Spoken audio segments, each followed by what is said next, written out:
इसमें छोटा सा पोर्शन रह गया, but we may find it confusing because same diagram अब किसी और चीज के लिए यूज करेंगे। जैसे कि you can see on the screen, today we are going to talk about, professor Keynes ने इक्विलिब्रियम, एम्प्लॉयमेंट इक्विलिब्रियम के ये 3 लेवल्स बताए हैं। We will start with the first one. कौन कौन से, ये देखिए। अब सबसे पहले से मैं स्टार्ट करूंगी। First level of equilibrium is full employment. अब उन्होंने ना एम्प्लॉयमेंट का स्पेशली इक्विलिब्रियम बना दिया। कोई डिफिकल्ट टास्क नहीं है, क्योंकि अगर आपको याद हो तो हम इस एडीएस के ग्राफ में, यहां क्या क्या लेते थे? इनकम और आउटपुट एंड एम्प्लॉयमेंट। ठीक है, सो ये हम लेते थे। तो हम इनमें से अब सेम डायग्राम पे we will talk about employment only. What did I say? We will talk about employment only. ठीक है, सेम डायग्राम। चलो फिर क्या कहना चाहते हैं हम, लेट अस अंडरस्टैंड दोबारा से। फुल एम्प्लॉयमेंट, 3 एम्प्लॉयमेंट इक्विलिब्रियम है। So full employment equilibrium and then comes, मैं इसको 3 पार्ट में डिवाइड करती हूँ एंड विल सी कि आपको ये बात समझ में आती है कि नहीं।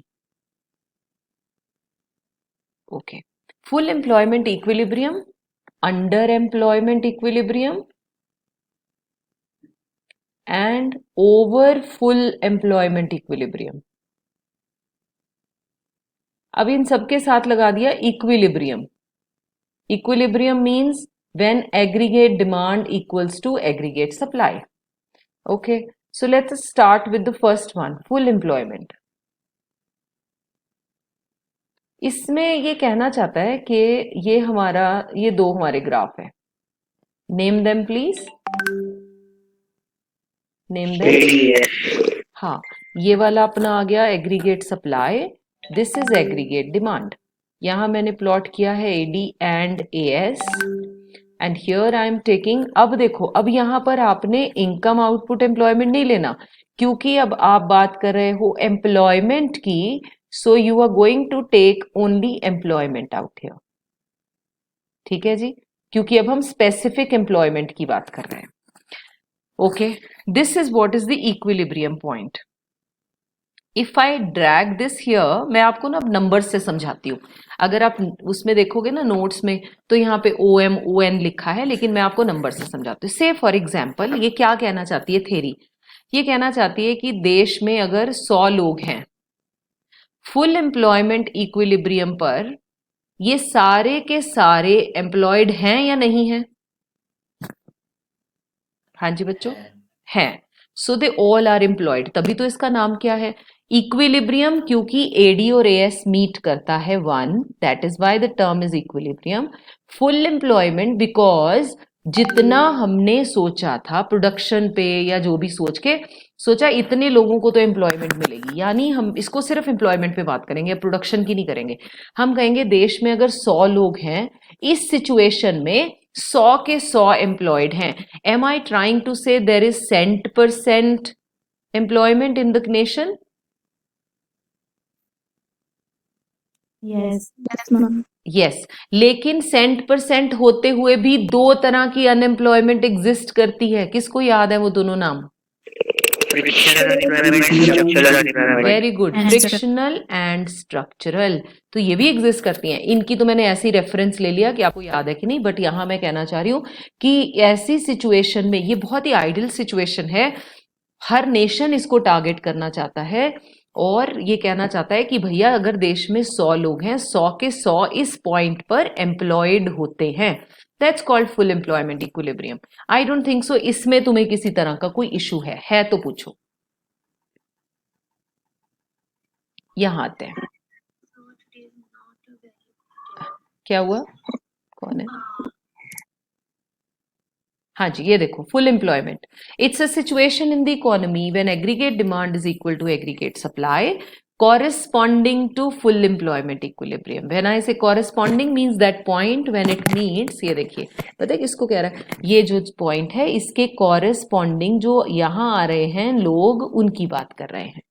Okay, then This means all the factors which are willing and able to work, they get the work at prevailing wage rate. This will also mean that there is no involuntary unemployment. Voluntary हो सकती है. I'm sure you remember the meaning of voluntary unemployment. Yes, ma'am. हाँ, जो अपनी मर्जी से वेले हैं उनको नहीं आप जॉब दे सकते ना, तो वो नहीं, वो हो सकती है, लेकिन ऐसी सिचुएशन में इनवॉलंटरी अनएम्प्लॉयमेंट नहीं है. Okay, it is the ideal most situation. You must underline this line, this word also. It is the ideal most situation for an economy, since the basic aim of an economy is to attain a situation where there is. अब ऐसी situation में ये जो factors of production है, output है, income है, आप सिर्फ अगर लेबर की भी बात करो, लेबर की ना तो शॉर्टेज है और ना ही इस पॉइंट पर सरप्लस है. That is why it is called the ideal most situation. बात समझ में आई? जनरल भाषा है. ये रहा जी ग्राफ आपका, ये रहा, यहाँ आप 100 से मार्क कर लो, चाहे चाहे जैसे मर्जी मार्क कर दो. Okay, corresponding point O Q, ये वाला पॉइंट कह रहा है जो मैंने वहां 100 लोग लिखे थे. On X axis as full employment we gather the following. ये इससे नीचे अब हम कुछ इंफॉर्मेशन डायग्रामेटिकली जो है थोड़ा सा ये दिखाने के लिए कि देखो हम बड़े टेक्निकल भाषा में लिख रहे हैं, इसलिए ये लाइंस आपको लिखनी पड़ती हैं. O Q is the total volume of all the factors of production for the economy. कहना क्या चाहता है? मैंने यहाँ 100 लिखा था ना, कहता देश में 100 ही लोग हैं प्रोडक्शन के लिए. टेक्निकल भाषा में लिखा ओ क्यू ही है वॉल्यूम फैक्टर्स ऑफ प्रोडक्शन का जो कि एम्प्लॉयमेंट के लिए अवेलेबल है. फिर बोला एडीएएस को इंटरसेक्ट करता है. एडीएएस को इंटरसेक्ट करता है एग्जैक्टली अगेंस्ट ओक्यू, क्योंकि 100 लोग हैं और एडी भी एएस को एग्जैक्टली उसी पॉइंट पर मीट करता है और 100 के 100 एम्प्लॉय हो जाते हैं. राइट, तो फिर भैया ये कौन सा सिचुएशन है? इक्विलिब्रियम आ गया. All the factors of production available for employment are employed. Thus, equilibrium between AD and AS is corresponding to full employment level of equilibrium. Full employment level of income and output. यहाँ किसी को कोई issue हो इस वाले point में तो please ask, otherwise I'll move further. Anyone has any issue in the language or in the diagram or anywhere? Do let me know. नहीं तो फिर मैं आपको लेके चलूंगी अंडर एम्प्लॉयमेंट में.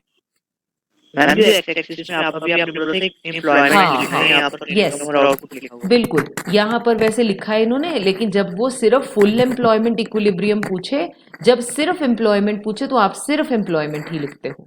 ये तो नेट से उठाया हुआ ग्राफ है ना एडीएस का, तो इस वजह से यहाँ पर वैसे आप फुल. अच्छा, एक और बात, ओवर अटेम्प्ट के नंबर नहीं कटते, इसलिए ये तीनों भी लिखोगे तो चलेगा, लेकिन एम्प्लॉयमेंट नहीं लिखोगे तो नहीं चलेगा. ओके, बात समझ गए? ओके. अच्छा, अब मैं चलती हूँ दूसरे वाले पे. चलिए, अब मैं इसको हटा देती हूँ so that I can get good space, और ये दोनों आपको अच्छे से समझने हैं. ये दोनों जो ग्राफ अभी करा रही हूं ये नेक्स्ट चैप्टर से कनेक्टेड है. ओके, और अगर ये समझ लिया तो समझ लो आपको अगला चैप्टर भी ऑलमोस्ट समझ में आ ही गया. ये आ गया जी अंडर एम्प्लॉयमेंट. हम इसकी लाइन को भी शिफ्ट मार देते हैं और हमें बराबर जगह मिल जाएगी. ये लो जी. चलो, अंडर एम्प्लॉयमेंट इक्विलिब्रियम, इसका इक्विलिब्रियम कहां होगा? अंडर, नीचे होगा मेन इक्विलिब्रियम से. नाम से तो ऐसे ही लग रहा है. ये राजी, ये एडी है, ये एएस है. ओके, इसका भी बैकग्राउंड बना लेते हैं, फिर आपको मैं थोड़ी थोड़ी कहानी समझाती हूँ इसकी. हमने ना पीछे पढ़ा कि एक्जेंटे एंड एक्सपोस्ट पढ़ा था.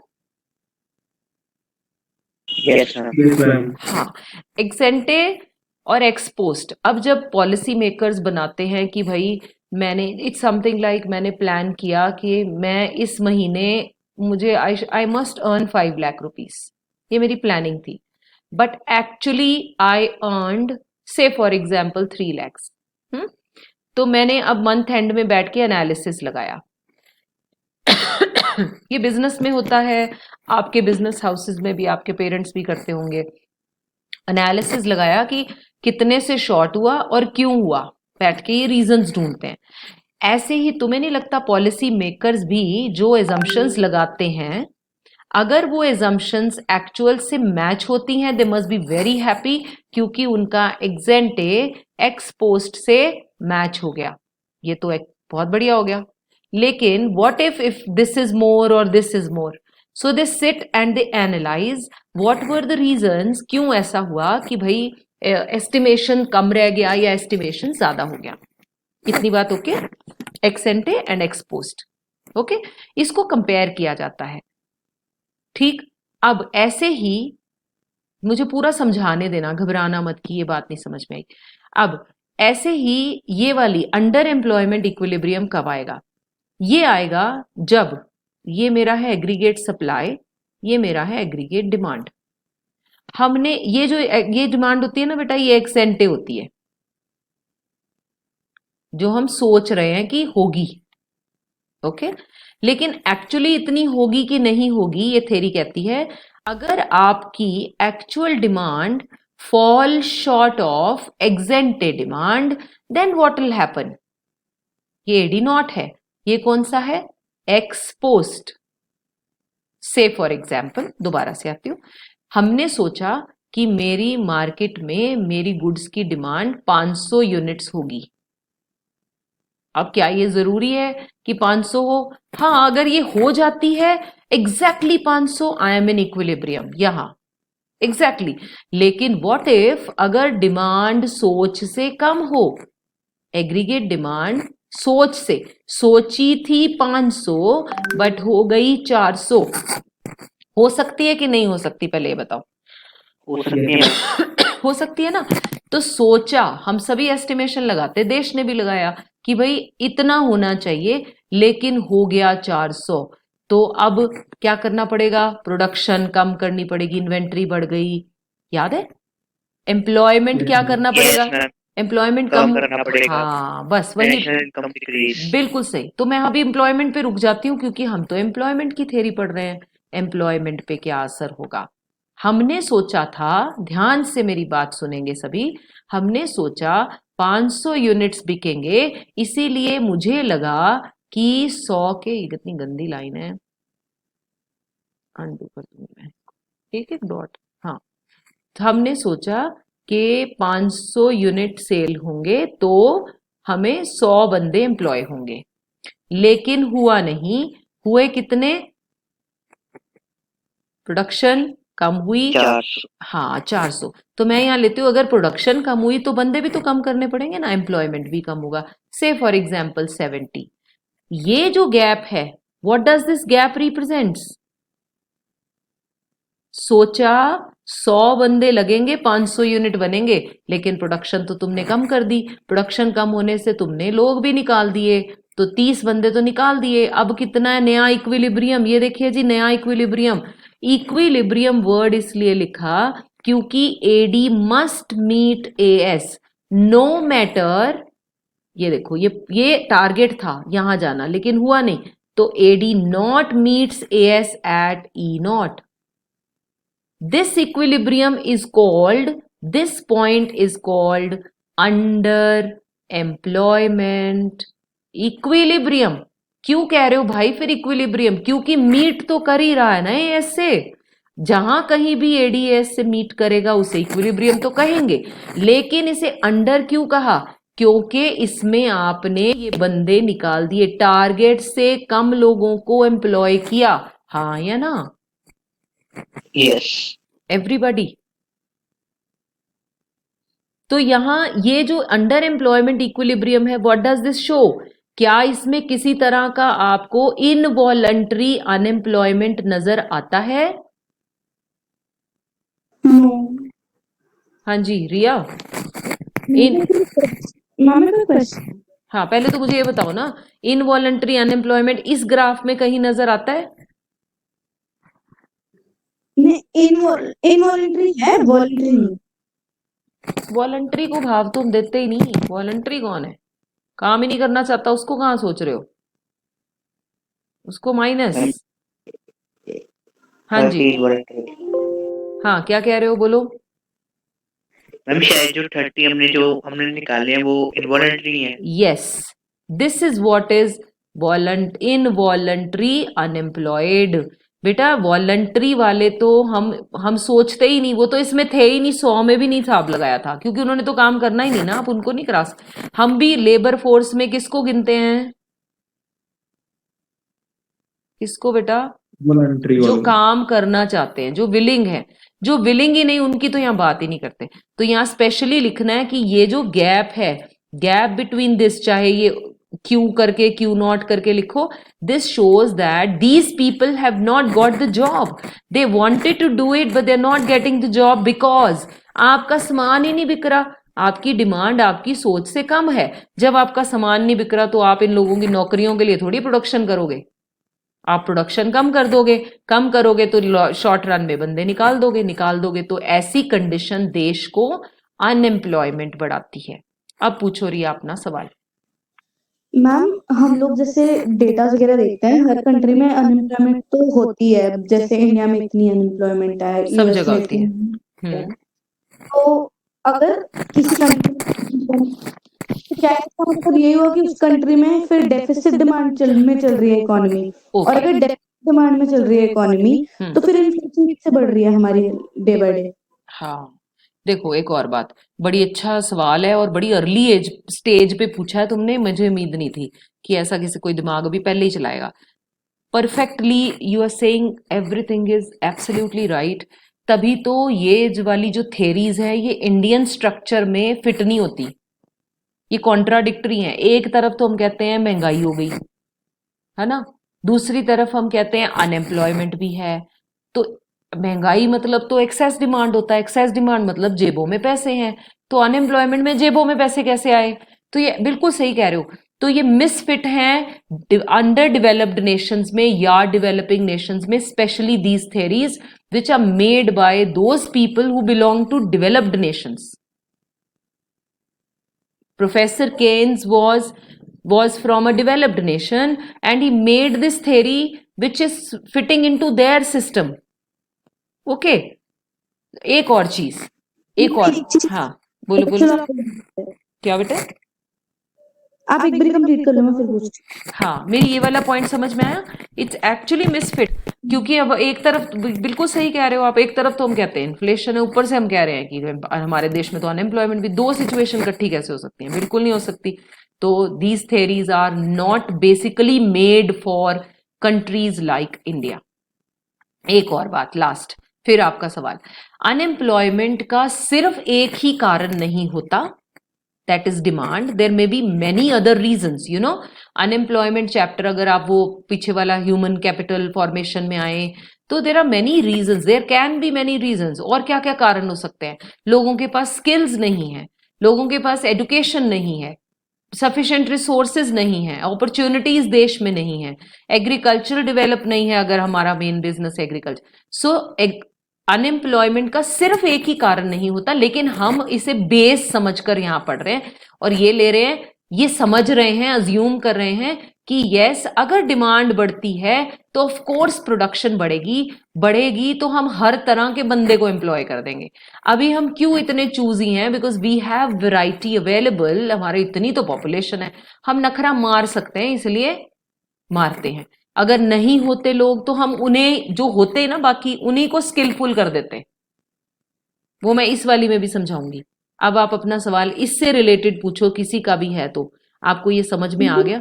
मतलब मेरे को बेसिक बेसिक वैसे समझ आ गया, पर फिर भी जैसे हमने कहा कि केन्स डेवलप्ड नेशन का था तो उसने उस बेस पे लिया है। हाँ अगर हम डेवलप्ड नेशंस को भी मान के चले तो क्या मतलब यहाँ, या तो वहां पे अनएम्प्लॉयमेंट नहीं है, अगर अनएम्प्लॉयमेंट वहां पे है तो फिर मतलब वहां पे इन्फ्लेशन नहीं होती। इतनी अनएम्प्लॉयमेंट नहीं है, अगर हम रेशो देखेंगे ना बेटा तो इतनी नहीं है। अगर आप अभी देखो फिलहाल कोरोना टाइम पे सभी नेशंस की डिमांड कम हुई तो सभी नेशंस में अनएम्प्लॉयमेंट बढ़ गई।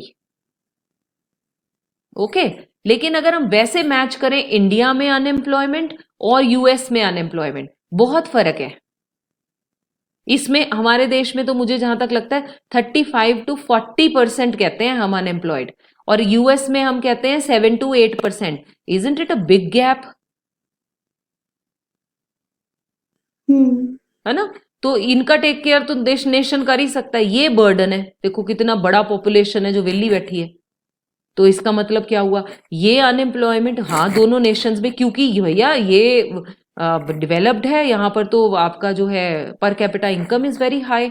तो इस वजह से दोनों की फिलॉसफी, दोनों की थेरीज नहीं फिट होती। तो यहाँ पर बैठा बंदा एक थेरी बनाता है और वो कहता है, आवाज रुक गई। हाँ जी अब आ रही है, अब आई बेटा रिया? मम्मा आवाज नहीं आ रही थी बीच में, बोल ओके, दो। हाँ तो हम कह रहे हैं कि एक बंदा जो यूएस के सर्कमस्टेंसेस में बैठकर, उनकी कंडीशंस में बैठकर थेरी बनाता है, it is not going to fit in India.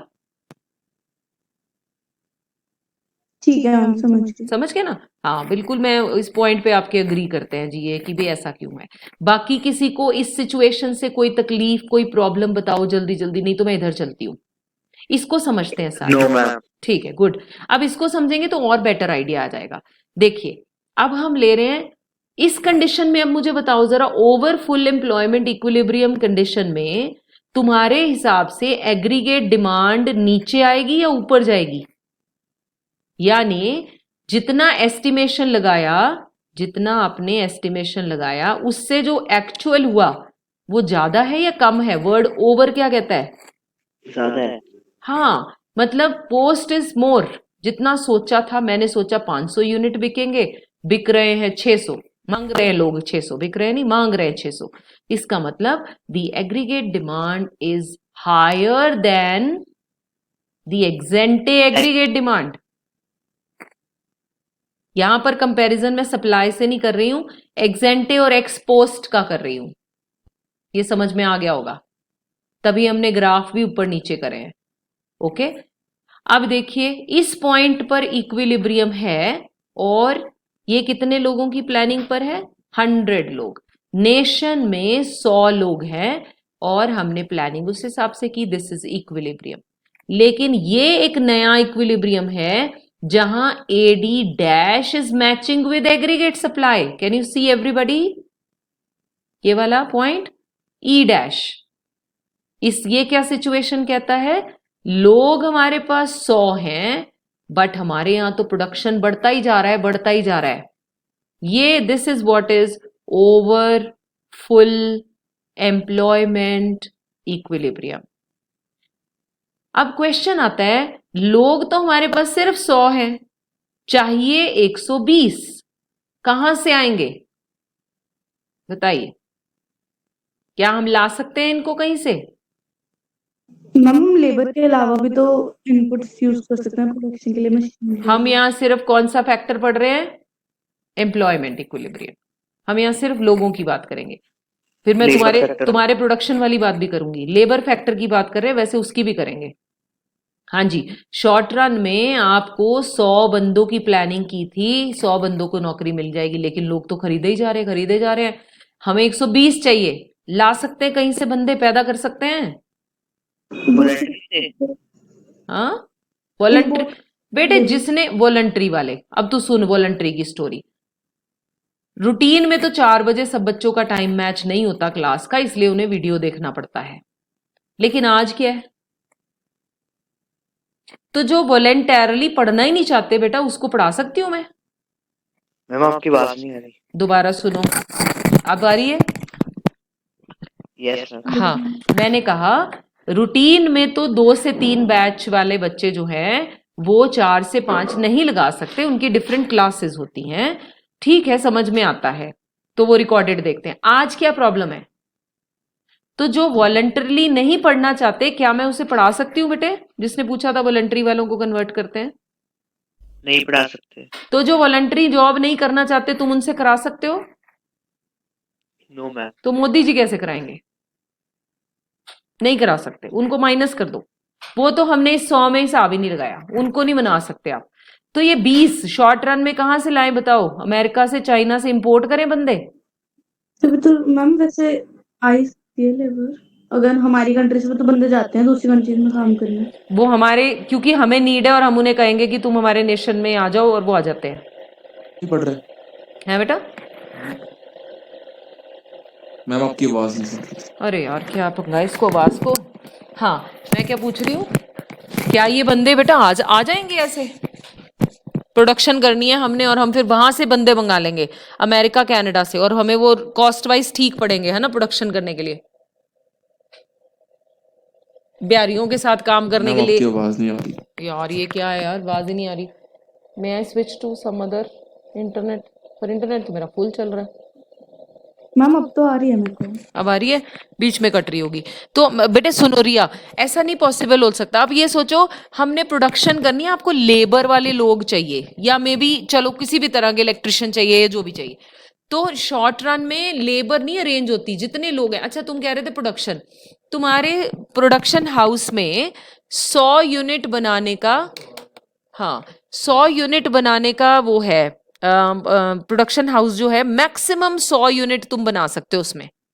अब तुम मैक्सिमम, मेरी क्लासरूम में मैं मैक्सिमम 100 बिठा सकती हूँ, कैन आई अकोमोडेट 120? नहीं नहीं कर सकते। तो ये कहां से आएंगे? नहीं आएंगे ये कहीं से, हमारे पास है ही नहीं, हमारे पास तो इतने ही लोग हैं। कहने का मतलब ये वो नेशंस हैं जो बहुत प्रोडक्शन कर रहे हैं और अपना इक्विलिब्रियम ही क्रॉस कर गए माँ की ऐसे। आवाज फिर कट गई। हाँ ये वो नेशन है। अब आ रही है, अब आ रही है आवाज?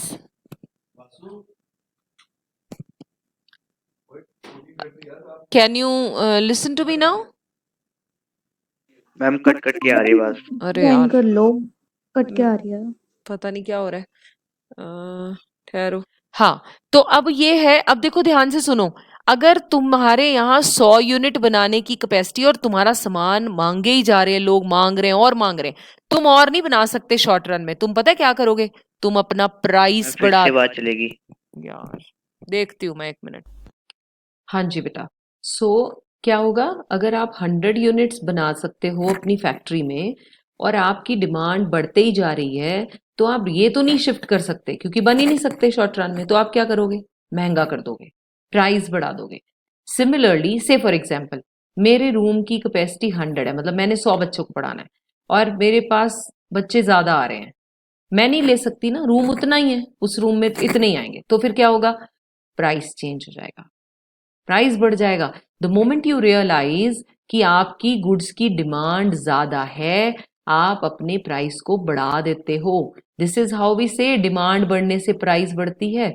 सिमिलरली ये जो केस है, यहां देखो, इन 100 को पता है कि इनकी वैल्यू कितनी है, इनको किसी फैक्ट्री में से फॉर एग्जाम्पल इंटरव्यू के लिए लोग आते हैं, हमें 100 लोग चाहिए, ठीक है, नो मुझे 120 लोग चाहिए, इंटरव्यू देने सिर्फ 100 आए, तो अब तुम्हारे पास कुछ नखरा मारने के लिए है एज एन इंटरव्यूअर कि भाई मैं इनमें से किनको लूं किनको नहीं लूं, आए ही कम है तुम्हारे पास तो चाहिए तुम्हें ज्यादा। सो इन लोगों को पता चल गया कि इनको तो भाई बंदे चाहिए ज्यादा, तो इनके नखरा बढ़ जाएगा। वेन आई से नखरा बढ़ जाएगा यानी वेज बढ़ जाएगा, wage rate will increase. Do you all agree? Right, so this was over full employment and this was under full employment. अब आप इसका देख लीजिए, ये देखिए diagram. Under employment, it's a situation in the economy जब एडीएस प्रायर होता है, प्रायर मतलब फुल एम्प्लॉयमेंट इक्विलिब्रियम से पहले आता है। Okay, so it is the prior. This means all the factors which are willing table to work prevailing wage rate, उन सभी के पास नौकरी नहीं है। अभी हमने कहा ना कि 30 लोग फ्री हैं, ये 30 जो लोग हैं ये तो अनएम्प्लॉयड हैं, सभी के पास नौकरी नहीं है। दिस मीन्स इनवॉलंटरी अनएम्प्लॉयमेंट है। और ये अच्छी सिचुएशन नहीं होती, since there will be surplus of idle factor of production which will reduce the output and income. Surplus बच गया, ग्राफ बना दिया, ये रहा। आप मेरे वाले ग्राफ्स को क्लिक कर लेंगे, बना लेंगे ताकि ये बेटर रहे आपके लिए। और इसके नीचे फिर वही ओ क्यू लेवल और ये सब बोलना है कि ओ क्यू 100 लोग टोटल है यानी ओ क्यू टोटल वॉल्यूम है, और ये देखिए O Q level only O Q 1 level of factor is achieved, यानी इतना ही अचीव हो पाया। 70 मैं नंबर से समझाया इसलिए आसान था। देन बीच का जो गैप है यानी 30, कौन सा गैप? क्यू डैश क्यू, ये वाला दिख रहा है आपको, ये वाला जो गैप है 30 लोग ये अनएम्प्लॉयड हैं, दिख रहे हैं। Thus we see equilibrium between ADS is before full employment equilibrium is called under employment equilibrium. Similarly, you have over full. Over में आप स्पेशली वर्ड क्या लिखोगे? एडीएस मीट करता है, लेकिन कब? After. Can you see? Proper equilibrium के बाद आता है ये पॉइंट, आफ्टर आता है. शॉर्टेज हो गई इसमें, और ये भी अच्छी नहीं है क्योंकि इसमें शॉर्ट सप्लाई हो रही है. आप उतना लोग नहीं दे पा रहे. हमने कहा ना हमें चाहिए कितने? चाहिए हमें 120, मिल रहे हैं सिर्फ 100. ये जो 20 शॉर्टेज हो रही है हमारे पास, इस वजह से इनके नखरे बढ़ेंगे, इनके वेज रेट बढ़ जाएंगे. ये देखिए ये रहा ग्राफ. सिमिलर आप ये ग्राफ को O Q O Y level के हिसाब से यहाँ लिखोगे. हम ऑब्जर्व करते हैं डी डैश ई डैश पर मिलता है, O Y dash is more than this which is leading to full. अब क्योंकि उनके वेजेस बढ़ गए, आपने प्राइस बढ़ा दिए, तो इन्फ्लेशन आ गया. इस इन्फ्लेशन वर्ड को भी होल्ड करते हैं. जब हम सेम ये वाला इन्फ्लेशन है जो अगले चैप्टर में पढ़ेंगे तब ये बात. इस लाइन को छोड़ दो, बाकी सब में अगर किसी तरह का भी कोई डाउट हो, so you can call me and you can ask, right? So that's all for the day.